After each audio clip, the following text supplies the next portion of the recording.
Assalamualaikum warahmatullahi wabarakatuh. Alhamdulillahi rabbil alamin, wa bihi nasta'in ala umurid dunya waddin.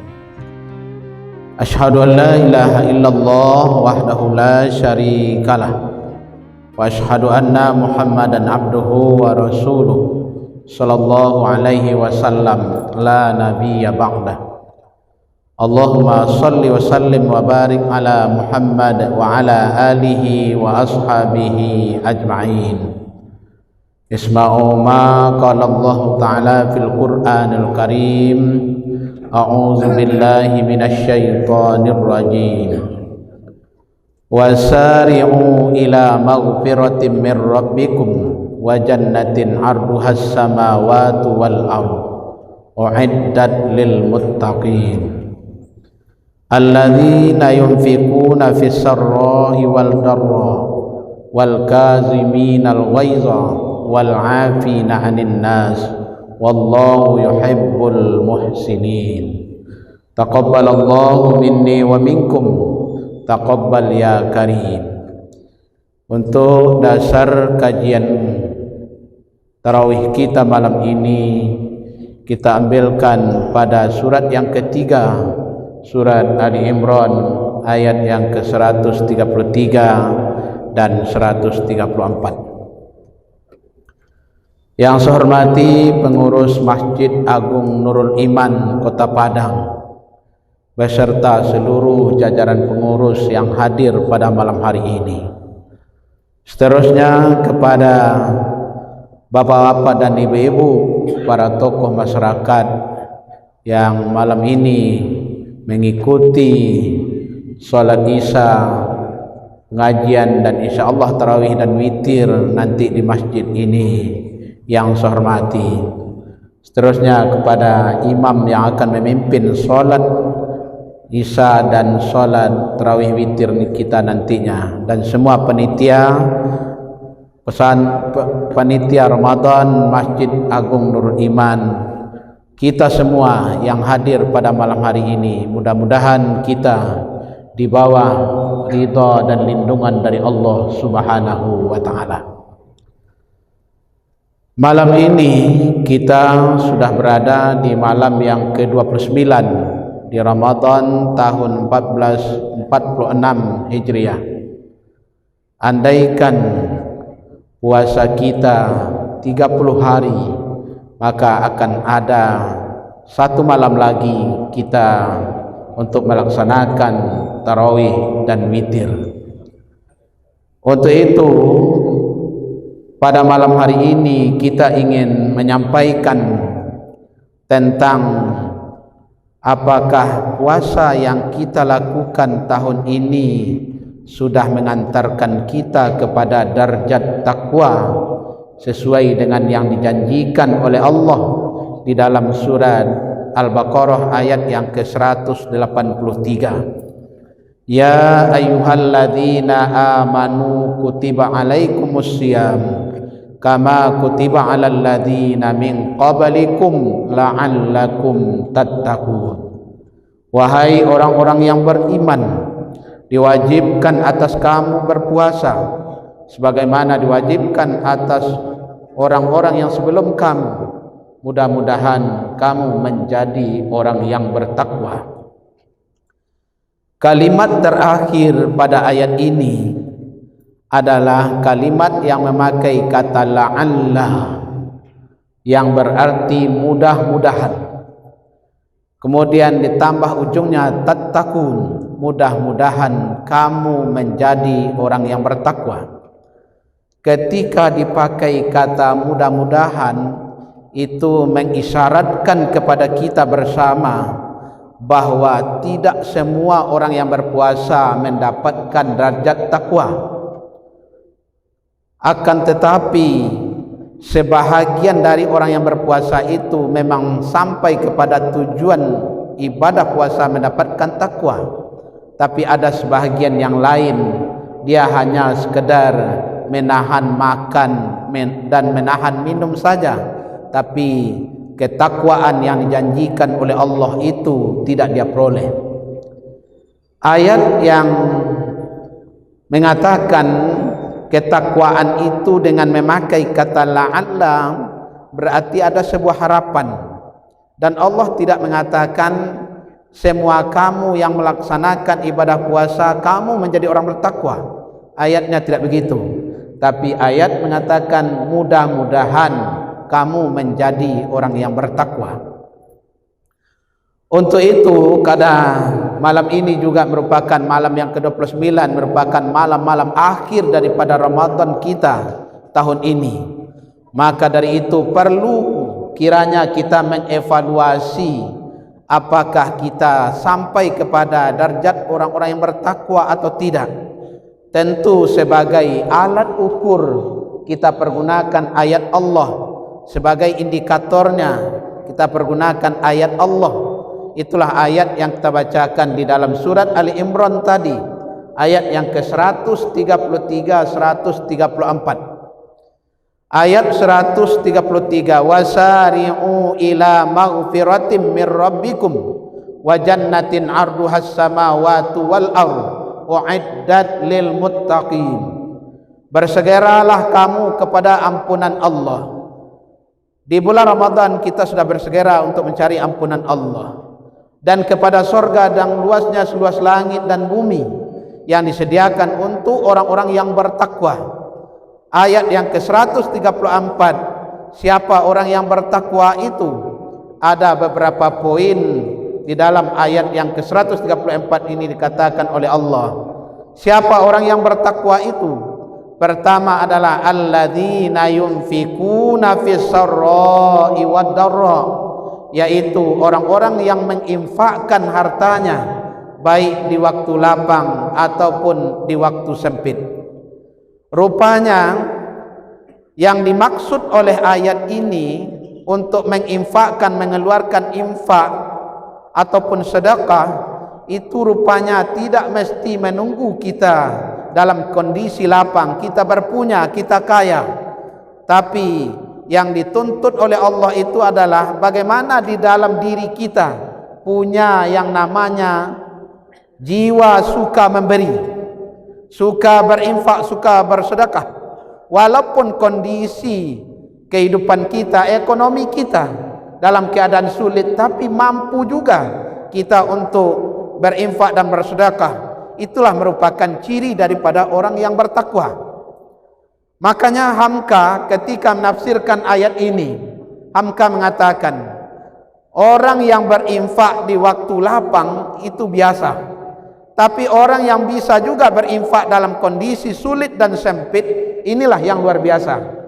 Kenapa? Rupanya dia bukan melihat dari segi kemampuan materi, tapi dia melihatnya dari segi jiwa yang sudah tertanam di dalam dirinya, jiwa berbagi itu sendiri. Ketika seseorang berbagi kepada saudara-saudaranya yang lain, ini membuktikan bahwa dia tidak hanya memikirkan dirinya sendiri, tapi juga memikirkan orang lain. Makanya ayat pertama yang turun, ayat pertama ada dalam Al-Quran, katakanlah itu pada surat Al-Baqarah, ayat yang kedua, ayat yang ketiga mengatakan, "Dzalikal kitabu la raiba fihi hudan lil muttaqin." Itulah kitab Al-Quran yang tidak ada keraguan padanya, petunjuk untuk orang-orang yang bertakwa. Alladzina yu'minuna bil ghaibi wa yuqimunas shalah wa mimma razaqnahum yunfikun. Yaitu orang-orang yang percaya kepada yang gaib, orang-orang yang mendirikan salat, dan orang-orang yang menginfakkan sebagai rezeki yang diberikan oleh Allah. Berarti pada ayat ini, ayat yang ketiga ini, alladzina yunfiku zalikal kitabu la raiba fihi hudal lil muttaqin alladzina yu'minuna bil ghaibi wa yuqimunas shalah wa mimma razaqnahum yunfikun. Ketika seseorang setelah selesai dia menjaga hubungannya dengan Allah dalam bentuk mendirikan salat, ini adalah ibadah vertikal, ibadah yang langsung dia dengan Allah Subhanahu wa taala. Maka langsung ibadah yang berikutnya adalah wa mimma razaqnahum yunfikun, yaitu orang-orang yang menginfakkan sebahagian daripada rezeki yang diberikan oleh Allah kepadanya. Infak itu bukan hanya tertuju kepada masjid musalla, tapi infak itu juga tertuju kepada bantuan yang diberikan kepada orang lain. Itu juga bahagian daripada infak itu sendiri. Ketika dia memberikan bantuan kepada orang lain, ini adalah untuk menjaga hubungannya dengan sesama manusia. Makanya di dalam surat Ali Imran ayat yang ke-112 katakan, duribat alaihimuz zillatu ainama sukifu illa bihablin minallah wa hablin minan nas. Ditimpakan kehinaan kepada manusia di mana saja dia berada, kecuali orang-orang yang menjaga hubungan dengan Allah dan orang-orang yang menjaga hubungan dengan sesama manusia. Di dalam ayat yang ketiga di surat Al-Baqarah tadi, ketika seseorang menjaga hubungan dengan Allah, melaksanakan ibadah salat, kemudian juga menjaga hubungan dengan sesama manusia, juga memperhatikan orang lain, menginfakkan hartanya untuk keperluan tambahan kehidupan bagi orang lain itu sendiri. Kemudian ketika seseorang mengeluarkan infak dan sedekahnya, Allah justru menilai infak dan sedekah itu sebagai ibadah yang dilipat gandakan pahalanya oleh Allah. Dalam surat Al-Baqarah ayat yang ke-261, ayat ini juga familiar dengan kita. Mathalul ladzina yunfikuna amwalahum fi sabilillahi kamathali habbatin ambatat sab'a sanabila fi kulli sumbulatin mi'atu habbah wallahu yudha'ifu liman yasha wallahu wasi'un alim. Rupanya ketika kita menginfakkan harta kita di jalan Allah, rupanya Allah pasti akan menggantinya dengan pahala. Sehingga orang-orang yang menginfakkan hartanya di jalan Allah, taubahnya seperti seseorang yang menanam sebiji benih. Kemudian sebiji benih itu menumbuhkan 7 tangkai. Masing-masing tangkai itu berisi 100. Satu yang kita berikan, Allah berikan ganjarannya 700 kali lipat. Tapi ada yang lebih hebat daripada itu. Wallahu yudha'ifu liman yasha. Allah melipat gandakan balasannya sesuai dengan yang dikehendaki oleh Allah. Tidak hanya terbatas pada 700 kali lipat, tapi Allah akan berikan mungkin lebih daripada 700 kali lipat itu ketika seseorang menginfakkan hartanya di jalan Allah itu sendiri. Kemudian manfaat lain dari seseorang yang mengeluarkan hartanya untuk diinfakkan dan disedekahkan, maka Allah menjanjikan orang yang mengeluarkan infak dan sedekah, Allah akan mudahkan jalan kehidupannya. Tapi sebaliknya, orang yang pelit, yang tidak mau mengeluarkan hartanya untuk diinfakkan dan disedekahkan, Allah akan memberikan kesulitan di dalam kehidupannya. Surat Al-Lail mengatakan, wa amma man aqta wattaqa wa saddaqa bil husna fasanuyassiruhu lil yusra.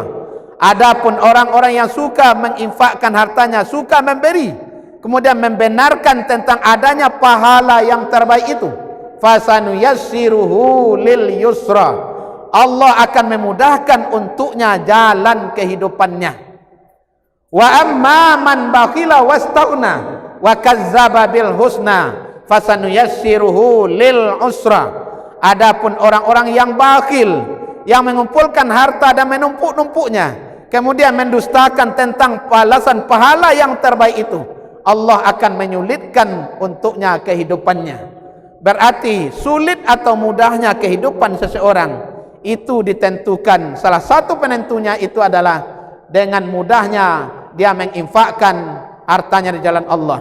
Di samping ini merupakan ciri orang bertakwa, justru Allah akan memudahkan jalan kehidupan kita ketika kita mengeluarkan harta, dan menyulitkan kehidupan kita ketika kita sangat bakhil kepada harta kita itu. Kemudian juga para malaikat, ketika terjadi pergantian malaikat siang dengan malaikat malam, itu bergantinya ketika waktu subuh. Malaikat malam akan melapor kepada Allah, malaikat siang baru datang ke permukaan bumi ini. Kedua malaikat itu saling bertemu. Pada waktu bertemu itulah malaikat yang dua sisi tadi, malaikat malam dan malaikat siang, dia berdoa kepada Allah. Malaikat itu berdoa, Allahumma a'ti munfikan khalafa. Ya Allah, gantilah harta orang-orang yang suka berinfak dan bersedekah. Tapi malaikat yang lain juga berdoa kepada Allah, Allahumma a'ti munsikan talafa. Ya Allah, hancurkanlah, musnahkanlah harta orang-orang yang pelit, orang-orang yang kikir, orang-orang yang bakhil, ya Allah. Lantas timbul pertanyaan bagi kita, kami ini punya harta banyak itu karena kami berhitung hidup kami pelit, kami sangat bakhil, sehingga kami perhitungkan uang kami keluar, harta kami keluar, tapi justru tidak ada hancurnya. Hancur maknanya di sini jangan dimaknai dengan hancur secara kuantitas, secara jumlah, tapi mungkin hancurnya secara kualitas, secara keberkahan dari harta itu akan dicabut oleh Allah Subhanahu wa taala. Makanya Allah mengatakan dalam surah Ibrahim, la in syakartum la azidannakum wa la in kafartum inna azabi lasyadid. Siapa yang bersyukur kepada Allah, nikmat itu akan bertambah. Siapa yang mengingkari nikmat Allah, maka azab Allah sangat pedih. Bertambah maknanya tentu bukan bertambah dari sisi jumlahnya, tapi justru bertambah dari segi keberkahannya. Maka satu ciri orang yang bertakwa itu adalah alladzina yunfikuna fis sarra'i wad dharra. Orang-orang yang menginfakkan hartanya di waktu lapang dan di waktu sempit. Ramadan telah mendidik kita untuk itu, sehingga di Ramadan ini kita berlomba-lomba untuk mengeluarkan harta kita di jalan Allah. Baik itu infak untuk masjid, infak untuk anak yatim, infak untuk orang miskin, infak duafa, infak musafir. Bahkan disampaikan oleh pengurus masjid kita tadi, kata beliau, setiap hari datanglah bantuan untuk takjil berbuka bersama. Ini karena rasa peduli kita kepada orang lain, kita keluarkan harta kita. Tapi semuanya itu jangan khawatir, Allah pasti akan menggantinya. Ma anfaqtum min syai'in fahuwa yukhlifu. Apa saja yang kamu infakkan di jalan Allah, Allah pasti akan menggantinya. Yang kedua, ciri orang yang bertakwa itu adalah wal kaziminal ghaiza, orang yang mampu menahan amarahnya. Orang yang mampu menahan amarah karena Allah telah menitipkan ke dalam dadanya sifat sabar. Di dalam Ramadan kita memang dilatih untuk sabar itu. Ada 3 bentuk kesabaran. Pertama, kita sabar di dalam taat kita. Kenapa kita dalam keadaan siangnya capek dengan lapar dan haus kita, datang malam kemudian kita dirikan pula tarawih dan witir baca Al-Quran sampai 10 malam terakhir kita i'tikaf dalam keadaan capek kita. Kenapa kita lakukan itu? Karena Allah telah titipkan kepada kita yang namanya kesabaran dalam bentuk ketaatan kita kepada Allah. Rasa capek kita itu akan hilang dengan rasa sabar dalam taat yang telah ada pada jiwa kita, pada hati kita, pada sanubari kita, kita lakukan. Yang kedua, sabar untuk tidak bermaksiat. Ibadah puasa telah mendidik kita untuk menjadi orang yang sabar untuk tidak bermaksiat. Bahkan bukan sekadar hanya perbuatan kita yang terjaga dari kemaksiatan, tapi mulut kita pun terjaga dari bermacam-macam yang akan merusak ibadah puasa kita. Makanya Rasulullah mengatakan, man lam yadha' qaula zur wal 'amala bihi falaysa lillahi hajatahu fi ayyada'a ta'amahu wa syarabahu. Siapa yang tidak meninggalkan perkataan zur, qaula zur, bahkan perkataan zur itu menjadi kebiasaan dalam hidupnya, maka Allah tidak berhajat kepadanya untuk meninggalkan makan dan minum. Kalau mulutnya tidak terjaga, perkataannya tidak terpelihara, rasanya tidak perlu dia untuk menahan makan dan minum. Lebih baik dia berbuka saja. Berarti juga dilatih kita untuk sabar, untuk tidak bermaksiat, bukan sekedar perbuatan kita, tapi juga perkataan kita. Makanya dengan adanya ibadah puasa kita sabar. Orang yang sabar itu adalah orang yang menahan amarahnya. Ketika emosinya bergejolak, tapi dia mampu untuk menahannya. Bapak dan Ibu sedang jamaah yang dirahmati oleh Allah Subhanahu wa taala. Kemudian bagian yang ketiga adalah wal 'afina 'anin nas, bahwa orang yang bertakwa itu adalah orang yang memiliki jiwa pemaaf.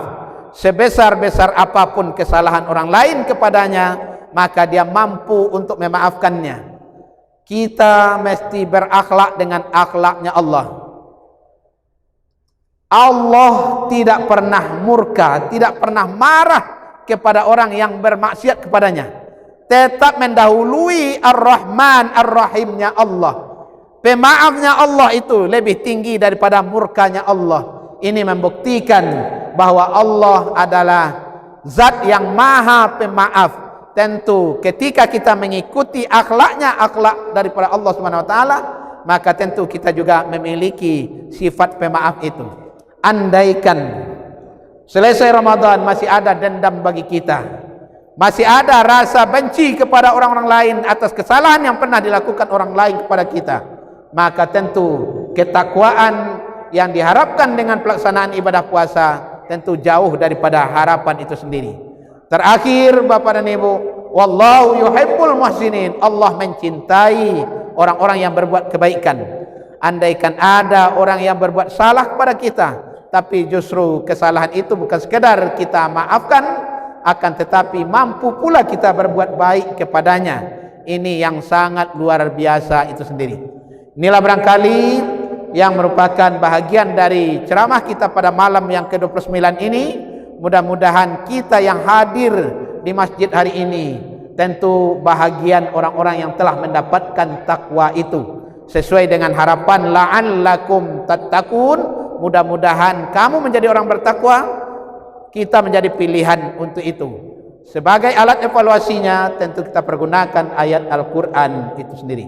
Demikian, mudah-mudahan ada manfaatnya untuk kita bersama, dan juga saya menyampaikan yang benar yang saya sampaikan itu datangnya dari Allah. Kalau yang salah itu datangnya dari diri saya sendiri, saya mohon maaf pada Bapak dan Ibu semuanya. Kepada Allah saya minta ampun. Astagfirullahaladzim, billahi taufiq wal hidayah. Assalamualaikum warahmatullahi wabarakatuh.